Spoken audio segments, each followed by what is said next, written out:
Students, welcome back to the English classes once more. Today, let us go through the poem A Thing of Beauty, composed by John Keats. You know, students, that this poem is not complete. It is only an excerpt from Keats' poem Endymion. The poem is only excerpt, it is only adapted portion from the book Endymion. You know, Endymion, the main hero of the poem, he was young shepherd who lived on Mount Latmus, and he had a vision of Cynthia, the moon goddess. He wandered away through the forests and down under the sea. He began to chase her. Actually, he fell in love after seeing the beauty of Cynthia. Now, after going to through the poem, sometimes it comes to our mind that John Keats is talking only about the physical beauty. But students, John Keats is not talking about physical beauty. He is talking about the spiritual and eternal beauty. To some extent, he is talking about the physical beauty also. People can also be beautiful, girls can also be pretty, boys can also be handsome. But here, John Keats is talking about the spiritual beauty. He is talking about the eternal beauty. He summarizes the poem by saying that things having sacrificing nature are beautiful. Whether they are living, whether they are non-living, the things, the people who have a nature of sacrifice nature, they only are authentic to be called beautiful. Now let us go through the first paragraph, first stanza of the poem.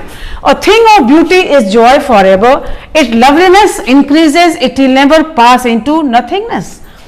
John Keats says here that a thing of beauty is joy forever. It is a joy forever. A thing which is beautiful, it never dies. It never destroys. Even nature has no capacity, no ability to destroy a beautiful thing. Again I say, students, beautiful, what is beauty? Beauty means sacrificing nature. Whether it is an object, whether it is a human being, those things can be considered beautiful which are having sacrificing nature. A thing of beauty is joy forever. Its loveliness increases, it will never pass into nothingness. Poet says that a beautiful thing never destroys, it never decays, it never dies. The older it becomes, its beauty increases. Again, poet says here that, but will keep a bower quiet for us and a sleep full of sweet dreams. For example, suppose you are going through a deserted area. It is quite hot, it is quite sunny.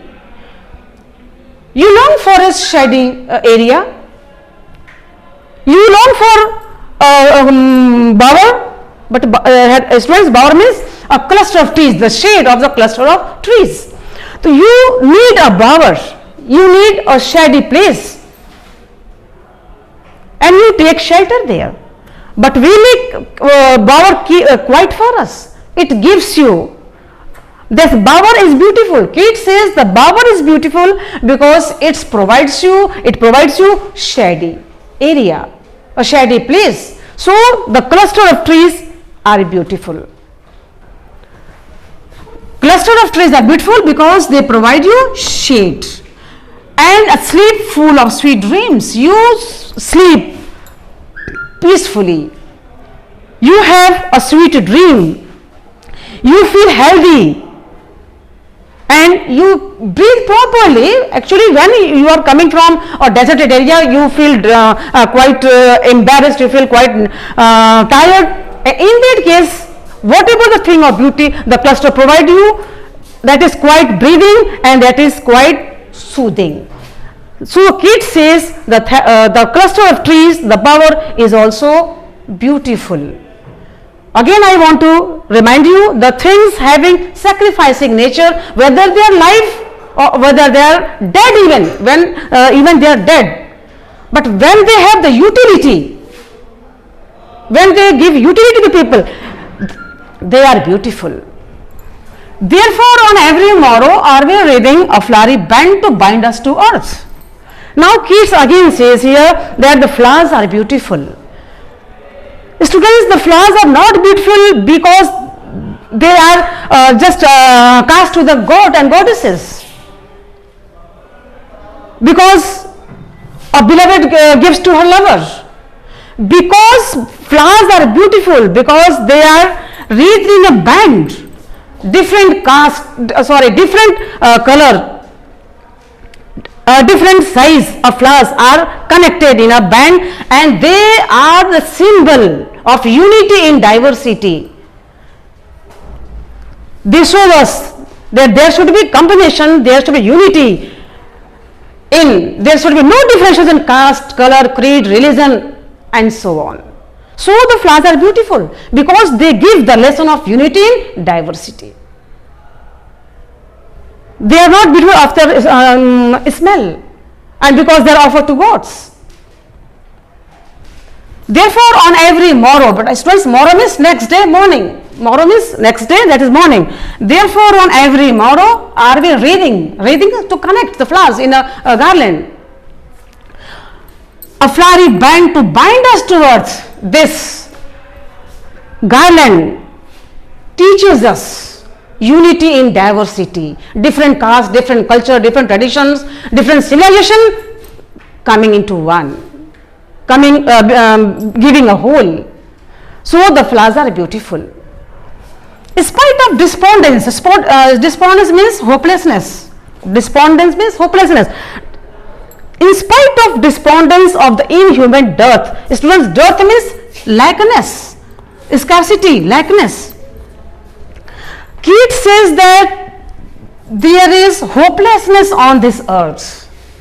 Many people are hopeless for not getting their aim, their destination, their goal, what they want to achieve in their life. Of the inhuman dearth, students, there is dearth of humanity. There is dearth of humanity. All are becoming inhuman.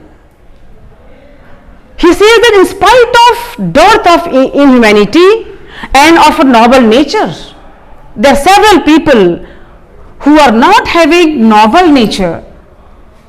They are wild, they are cruel, they are cunning, they are crafty. But in spite of these things, when we come in contact of a beautiful thing, our gloomy days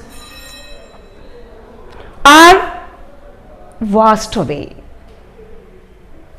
In spite of all these tortures of the nature, of the society, we